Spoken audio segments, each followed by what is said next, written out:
পরিস্থিতি এই মুহূর্তে এখনো পর্যন্ত ল্যান্ডস্লাইডে ধসে 70 জনের মৃত্যুর খবর পাওয়া যাচ্ছে।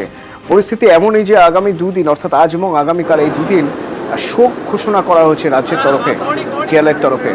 এবং পরিস্থিতি কি তা প্রতি মুহূর্তে খোঁজ নিচ্ছেন দিল্লি থেকে রাহুল গান্ধী, তার কারণ ওয়াইনারের সাংসদ ছিলেন তিনি এবং সেখানে এবার যখনই ভোট হবে সেখানে তার বোন প্রিয়াঙ্কা গান্ধী ভোটরা তিনি প্রার্থী হবেন জানিয়ে দিয়েছেন। তো দিল্লি থেকে আমার প্রতিনিধি মৈত্রী আমার সঙ্গে রয়েছেন। মৈত্রী, ওয়াইনার নিয়ে কি খবর পাওয়া যাচ্ছে এখনো পর্যন্ত? দেখো, এখনো পর্যন্ত যেটা জানা যাচ্ছে যে মৃতের সংখ্যা কিন্তু লাফিয়ে লাফিয়ে বাড়ছে এবং এখনো অনেকেই চাপ হয়ে রয়েছেন যে ডেব্রিস এসছে এবং যে বোল্ডারগুলি এই ল্যান্ডস্লাইডের ফলে নেমে এসেছিল সেই বোল্ডারে প্রচুর মানুষ সেই বোল্ডারের তলায় এবং পুরো ডেব্রিসের তলায় চাপা পড়ে রয়েছেন বলে আশঙ্কা করা হচ্ছে প্রশাসনের তরফ থেকে। এখনো অন্ততপক্ষে 800 জনেরও বেশি মানুষ তারা মিসিং রয়েছেন এবং ফলে যখন উদ্ধার কার্য শেষ হবে তারপরে এই মৃতের সংখ্যাটা কিন্তু আরো বাড়তে পারে বলেই আশঙ্কা করা হচ্ছে।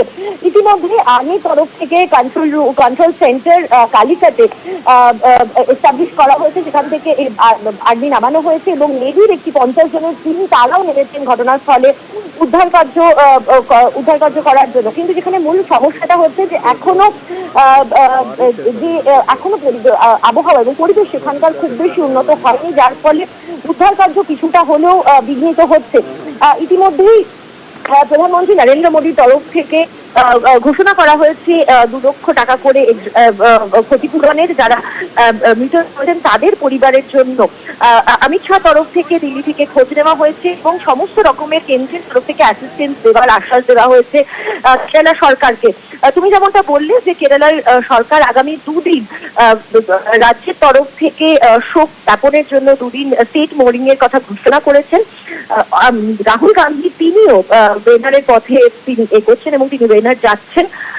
সার্বিকভাবে ওয়েনারের পরিস্থিতি এখনো কিন্তু যথেষ্টই চিন্তায় রয়েছে, তার কারণ প্রচুর মানুষ এখনো পর্যন্ত মিসিং রয়েছেন।